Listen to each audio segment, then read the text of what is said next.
G'day folks, welcome to a Thursday and technically my Friday from day work, or normal work, update. Well, it's not all cheery fun, even though I found some really awesome stuff at the junkyard today and probably going to rat more out of the cabinet. Unfortunately, a couple of days ago there was a bit of an incident and my car, well, let's just say following a truck, there was a wooden crate on the back and I noticed there wasn't any straps on it and it had started moving. But before I could fall back to a safe distance, because it was slowly shifting around the bed, but it went around a corner which I didn't realise had a massive bump in it, and the crate kind of fell off the truck, and I was expecting it to go or bounce off the road and go over the car or break the windscreen or something like that. Instead it just shattered and flattened across the road, scooting off partially off the road, but I still managed to collect a few pieces with the front of the car, put a couple of there's only minor scratches and things, but the trouble is, being a packing crate, there's a million nails in it, so I ran over it with both passenger side tyres. So yeah, they said the back one copped minimal damage, like there's two holes in the middle of the tread and they can fix that up fine, I'll use that as a spare, but the front one copped all the little finish nails and obviously squashed the nails flat enough that it didn't wreck the back tyre, but it completely demolished the front one. Wasn't leaking too bad, I still had plenty of air by the time I got to the tyre shop, which was only just down the road. I didn't have to change anything, and I did have the trailer spare in the back at the same time, so that's the same stud pattern and width and everything, it's just the Ford XF wheel, and that could have come in handy. I've got two spares at all times if I've got the trailer on, or just recently had the trailer on and hadn't taken the spare out, so wasn't in trouble there. But yeah, the truck driver, well, I don't think he had insurance. As soon as I mentioned insurance, he got real antsy, pulled out the wallet. To be honest, I thought he was going to pull out a gun or something and shoot me, but he pulled out his wallet and just ripped $300 out and gave it to me, and yeah, I couldn't quite understand half of what he was saying. I think it was Indian or something like that. Nothing against foreign drivers and things, but he was a bit funny. He was obviously rattled by the fact that he could have killed somebody. Obviously learned from it to use the tie down straps over the top of whatever you're carrying.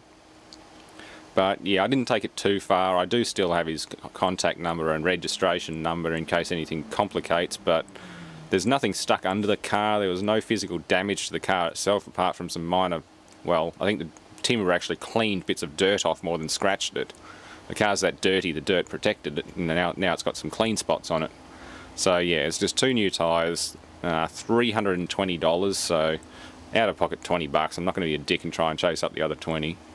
So I'm just getting two new Toyos put on instead of the Kumo Solus KH15s. Apparently they're obsolete now, and that's probably why I bought them for $100 each online. But yeah, they're 160 each for the Toyo equivalent, which is actually a really nice tyre. I had them on the BMW and they were a really nice tyre, so I'll put them on the front because they're a much softer compound. They ride well, they handle well. Yeah, so that's getting done tomorrow. Incidentally, Dad's also borrowing the car tomorrow for the first time, so I'll just tell him the spares on the back passenger side. It does squeal a little bit around corners because it's a bit old, but it's still safe, and he drives like an old man anyway, so he's not in danger of really getting into trouble. But yeah, that'll all be worked out. Thankfully, not much money out of my pocket, it's just time. I've got to dig up another spare rim from behind the shed or wherever I put it, deliver that to him, because the other one, no sorry, I don't need another wheel, but I'll have an extra tyre. The repairable one's coming off, so I'll have an extra spare or whatever, another trailer spare. I'll probably end up just getting rid of it, but who knows. It always pays to have extra spare rubber around for your cars and things, just in case the shit happens. Especially going into the scrapyard, that sort of thing. I've picked up all sorts of debris just from doing that, so it always pays to have a couple of spares. If you're in the scrap metal game, anyone who frequents scrapyards would pretty much agree with me. You do pick up nails and screws on a fairly regular basis. Same with building sites, they're terrible. So anyway, that's my rant. Two tyres down. Unfortunately, I only managed to put a couple of thousand Ks on them, which is the only thing I'm really pissed about, because they're all perfectly good, brand new, essentially. Not brand new, but still like that much tread on them. So yeah, that's sorted. And I went down to the scrapyard and picked up not another puncture, but a Allen Bradley control station. Parts of it anyway. It did get a bit mangled before I could get to it.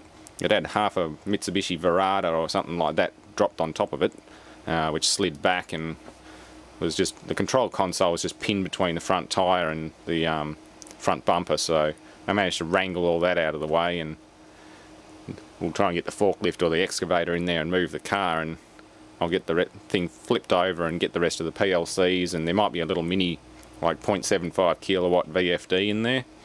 Various contactors, switches, a big master isolating switch. There's some really neat stuff in there. But let's have a look at the Allen Bradley control station. Yeah, I've had a bunch of people ask about this Xbox, and I really want an autopsy one, so since I don't have any controls or things for it, and this one's physically scarred up and damaged, I'm going to dismantle it. I'm going to hotwire it first. I think it's ground 12 volt, 5 volt power on. I looked up the terminal thing on the web. I'm just going to find my lead solder and solder some wires to these two. I've already snapped that middle tab out of it, so I'll hardwire that and just see if it powers up. It's probably going to red ring. They usually do. If it doesn't, well, don't know. I might look up the pinouts for this, but it's a pretty fine connector, so I'll have to make little plug-in pins and see if I can get a video signal up on the television, just see what it's trying to tell me. If it does work, I'll hang on to it, but if it red rings, there's a bazillion of them out there, so it's well worth autopsying it for educational or at least entertainment value. Anyway, scored this from work. It's a temperature differential computer for solar heating, swimming pool solar heating. It seems to have suffered a lightning strike. Like, even the guy who's repaired hundreds of these, Terry, the guy working with the EDM and everything, he says he's never seen one this bad. And from what we could tell, it came down the sensor wires from the roof. Like, the roof got struck and it went straight down the roof sensor wires in through here and just blew the crap out of it. We'll get a close-up of these traces. It's like you put it across a giant capacitor bank. As you can see, those traces to the temperature sensors are gone. That one's blown apart. You can see it's peeled back. That one's not blown, but it's had a lot of current go through it. Oh no, it is blown. There we go. It's just fragile. That one there, not blown, but it's taken a lot of the varnish off it. The pin for the relay there is blown completely out of its hole. It's just gone. There's a burn mark from the other side of the board where it's arced to there. These aren't earthed normally, they're a double insulated product. So it's arced to one of these, but there's no obvious damage on the top of this board with the display. The display chip will definitely be dead. They die. They do die from time to time. Same with the ROM chip. That will be fried. The ROM chip has... oh yeah, there is one blown component up here. That tiny little capacitor's blown apart. So the ROM chip will be fried. But the top of the board's the most carnage.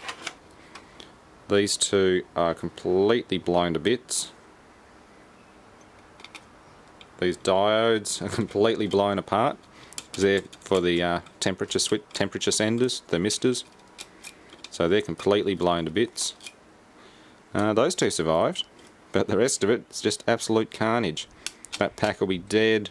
Capacitors are bulging, but that's probably not from the spike. They do go normally, and part of my job's replacing them. The relays when they decide to fail, because that's what turns the pooled circulation pump on and circulates water up to the roof for heat exchange.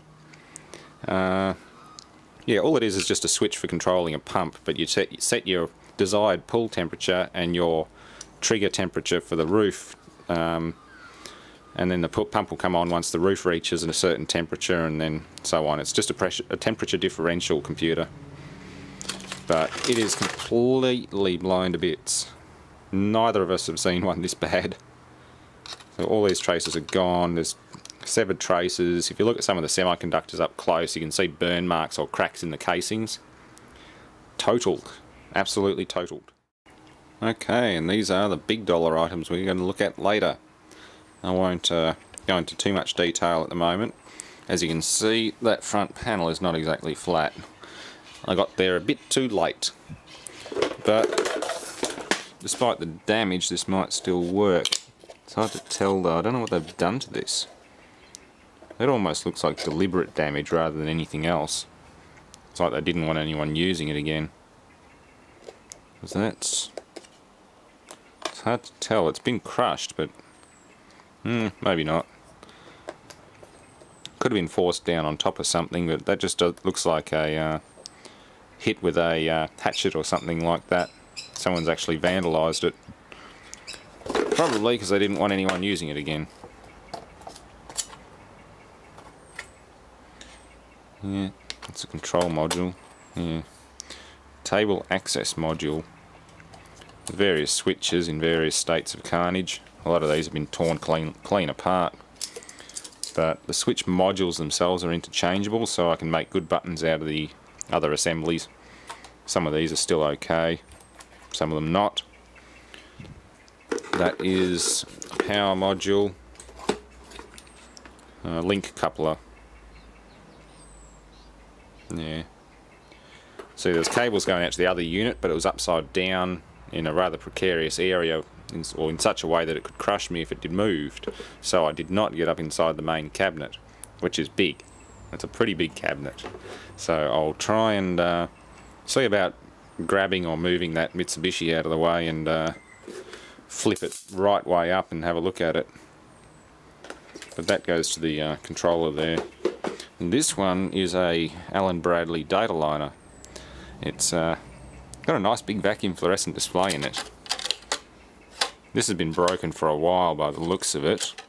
Someone's whacked it with something and broken it, but they haven't broken the display. There's dirt and cobwebs in there, so it's been like that for a while. But yeah, again, someone's vandalised it, but they didn't break the tube. At least not as far as I can tell anyway. It's green filter material, or almost green. Polarising material.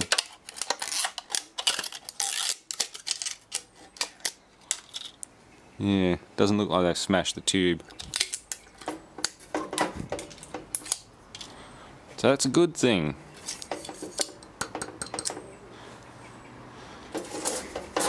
And the back panel, it has relay connection serial COM port, so it's connected to RS232 in, out and ground. There's a thick ground wire, and there is AC input. What does that say? 85 to 264 volts AC, 50-60 Hertz. So it's just receiving normal 240 volts, 50 Hertz in through there. And the only other connection is RS232. So this thing could probably be used for quite a few different functions. That would be cool. Lithium batteries enclosed. See manual for disposal. Yeah, it's catalogue number 2706-B43J31. Yeah, not bad. Allen Bradley is very expensive equipment. Made in the USA as well. So, that's that one. We'll definitely open it up and have a good look at it. That stuff, well, I don't need that for that. That's just purely interface from something else. There must have been a PC or something inside the rest of the unit, or it communicated with one of the big PLCs, because there's some fairly chunky stuff in there. We'll find out what happens later when I get into the main cabinet. Yeah, that's about all there is. This used to control a automatic wood saw. I'm guessing it would have been automatic.